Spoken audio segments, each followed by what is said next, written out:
Rocket!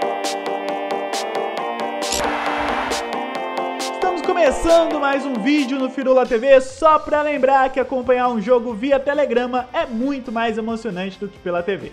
Hoje tem série nova que abordará sobre a história das Copas, como elas surgiram, do que se alimentam, como que a gente só tem 5 títulos. Tudo isso e muito mais depois dos comerciais.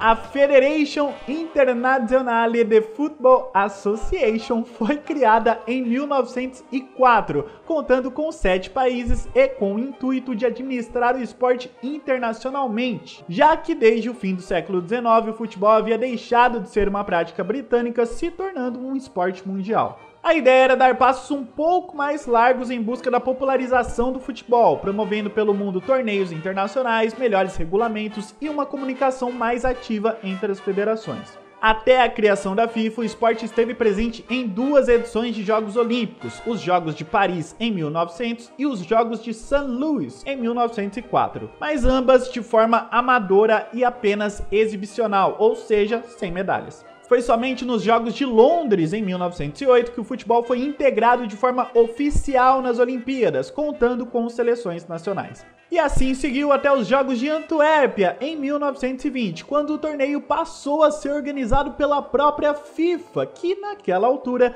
já tinha pretensões de criar o seu próprio campeonato sem depender do Comitê Olímpico Internacional. Os Jogos de 1920, 1924 e 1928 são considerados os primeiros torneios mundiais de seleção, tanto pelo fato de terem sido organizados pela FIFA, quanto pelas seleções poderem enviar aos Jogos os seus melhores jogadores. Aliás, o motivo da seleção uruguaia usar 4 estrelas em seu brasão é justamente em referência aos Jogos de 24 e 28, nos quais os celestes se sagraram campeões. Tudo ia bem entre FIFA e COI até o Comitê Olímpico anunciar que não integraria o futebol nos Jogos de Los Angeles em 1932, alegando que o futebol que conhecemos não seria tão apreciado por lá. Após o anúncio, membros da FIFA se reuniram e decidiram: o futebol a partir de agora teria o seu próprio torneio, também realizado de 4 em 4 anos, chamado World Cup, ou Copa do Mundo. 5 países se candidataram para sediar o torneio e dia 18 de julho de 1929, um ano antes da Copa, ficou decidido que o Uruguai teria essa honra como homenagem ao centenário de sua independência e seus 2 títulos olímpicos.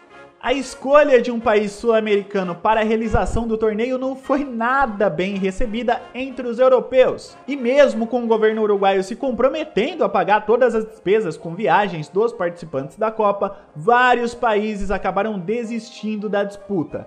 Vale lembrar que o futebol ainda não era totalmente profissional, por isso vários jogadores, inclusive de seleções, tinham empregos paralelos. Por isso, encarar uma viagem de navio que duraria semanas, ficando ao longo da competição meses longe da família e principalmente do trabalho, não era a melhor das opções na época. Mas ainda assim, Jules Rimet, presidente da FIFA, se manteve firme em sua decisão, já que uma Copa do Mundo realizada fora da Europa mostraria ao mundo e principalmente ao Comitê Olímpico a força do esporte a nível global. Com a resistência dos europeus, foram convidadas todas as seleções filiadas à FIFA para o torneio. E digamos que demorou um pouco para se definir algo, pois o número de participantes e o regulamento da Copa só foi decidido semanas antes do seu início, enquanto Jules Rimet e outros dirigentes da FIFA já chegavam ao Uruguai. A França, que detinha o presidente da FIFA, foi a primeira seleção europeia a confirmar a sua participação. Logo em seguida, Romênia e Bélgica, italianos e espanhóis chegaram a confirmar sua participação, mas não embarcaram. E quase em cima da hora, a Iugoslávia completou o time de europeus. Já os sul-americanos participaram em peso: Brasil, Argentina, Peru, Bolívia, Chile, Paraguai e, claro, Uruguai se inscreveram e, completando a lista, México e Estados Unidos também confirmaram as suas viagens para o sul. Para a realização da Copa, o governo uruguaio iniciou a construção do lendário Estádio Centenário, que ficou pronto durante a competição e foi o palco da final. Já Jules Rimet encomendou do artista Abel Lafleur o cobiçado troféu do torneio, a taça Jules Rimet, composta por nada menos do que 4 quilos de ouro maciço, o que custou aos cofres da FIFA, na época, 1.800 libras. Bom, mas e o Brasil? Pelo fato do esporte já ter grande influência na vida das pessoas, jornais tratavam o torneio com enorme euforia, e ainda que na época Uruguai e Argentina fossem mais tradicionais no futebol do que o Brasil, a expectativa era de vitória, como sempre. Assim, ficou decidido na CBD que paulistas e cariocas formariam a seleção que traria a Jules Rimet do Uruguai, ou pelo menos quase isso. Era nítido para os jornais da época que os melhores jogadores do país estavam nesses dois estados, porém a rivalidade entre São Paulo e Rio parecia ser maior do que a própria seleção. Vale lembrar que na época não tínhamos um campeonato nacional de clubes, apenas estaduais. Os únicos torneios nacionais no Brasil era o de seleções estaduais, algo que aumentava ainda mais a rivalidade entre os estados, pois cada um queria provar para o outro que era melhor. E claro, essa rixa também era comprada por torcedores, jogadores e veículos de imprensa, então era meio óbvio que uma reunião entre paulistas e cariocas tinha chance de não acabar bem. Após desavenças entre jogadores, federações estaduais, torcedores e principalmente jornais locais, a CBD optou por convocar apenas jogadores cariocas para não causar ainda mais confusão dentro da seleção, o que enfureceu os jornais paulistas, que começaram a desdenhar da seleção brasileira, afirmando que sem os jogadores do estado de São Paulo passariam por vexame. Enfim, até aqui muita confusão e pouco futebol, então vamos à bola rolando. As 13 seleções que formaram o torneio acabaram divididas em 4 grupos, onde o primeiro colocado de cada avançaria para as semifinais. No dia 13 de julho de 1930, as partidas entre França e México e Bélgica e Estados Unidos abriram a competição e coube ao francês Lucien Laurent, aos 19 minutos, marcar o primeiro gol na história das Copas. No segundo dia de torneio, Preguinho, jogador do Fluminense, marcou o primeiro gol brasileiro em Copas, porém, quem acabou vencendo foi a Iugoslávia, uma notícia que ao chegar por telegrama no Brasil, entristeceu os cariocas e alegrou os paulistas. Inclusive, vários jornais cariocas optaram por dar a notícia que o Brasil havia vencido a Iugoslávia por 2-1, temendo que a população se rebelasse, mas não adiantou muito, pois logo depois as notícias foram desmentidas.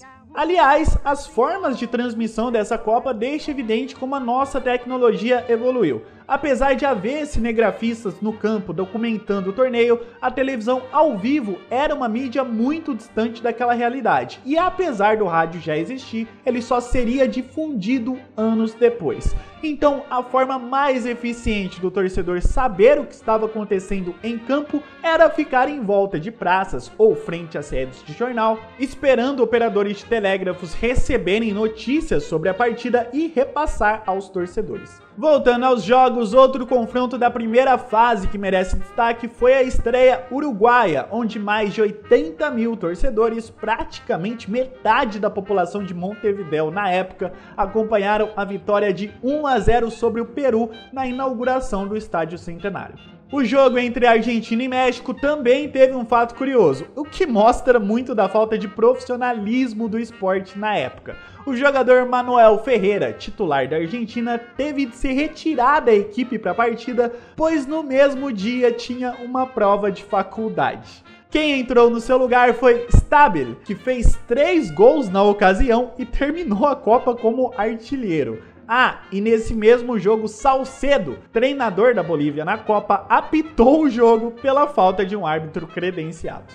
Na segunda partida da verde-amarela, que ainda não era verde-amarela, o Brasil foi bem. 4-0 em cima da Bolívia, algo que não evitou a desclassificação precoce, mas ao menos recuperou a honra dos brasileiros. Terminada a fase de grupos, Argentina, Uruguai, Iugoslávia e Estados Unidos foram à reta final. Por sorteio, Argentina e Uruguai venceram seus confrontos facilmente e se prepararam para a primeira final da história das Copas.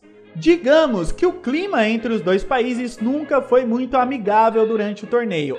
Além de pessimamente recebidos no Uruguai, os argentinos buscavam uma revanche da final dos Jogos Olímpicos de Amsterdã em 1928. O clima de guerra entre as seleções chegou ao ápice quando, momentos antes da grande final, temendo algum tipo de trapaça, os uruguaios exigiram que as bolas da final fossem bolas fabricadas no Uruguai, já que a fornecedora oficial era Argentina. Coube ao árbitro belga Jean Lajeunesse tomar a decisão mais sensata. No primeiro tempo se utilizaria a bola argentina, no segundo a uruguaia. Folclore à parte, o primeiro tempo terminou com vitória dos argentinos por 2-1 e no segundo tempo, com a bola uruguaia, os celestes viraram, sagrando-se os primeiros campeões da Copa do Mundo. Apesar da falta de organização, recusa dos europeus, dificuldades como a comunicação e a locomoção, você está redondamente enganado se pensa que a primeira Copa do Mundo foi um fracasso. Jules Rimet conseguiu justamente o que queria, provou ao mundo que o futebol não era propriedade de alguns, e sim de todos que o amavam, e dessa forma estreitou distâncias e ajudou a tornar o esporte mais forte e mais próximo do profissionalismo. Em 1930 não tivemos uma disputa por terceiro lugar, que acabou sendo definido pela pontuação total das seleções, mas houve uma eleição para o time do campeonato. O brasileiro Fausto acabou como o único representante na equipe. E o esquema tático da época era esse aí mesmo, tá? 2 zagueiros e 5 atacantes, não tá invertido não. Estava dado o pontapé inicial que tornaria o futebol muito mais do que um esporte. Bom, galera, vamos encerrando o vídeo por aqui. Espero muito que vocês tenham gostado. Compartilhem, deem like e não se esqueçam, o próximo podcast do canal analisará os melhores da temporada europeia na opinião de vocês. Caso não tenha votado, é bem simples, basta clicar no link abaixo, responder as perguntas da enquete e pronto, seu voto estará computado.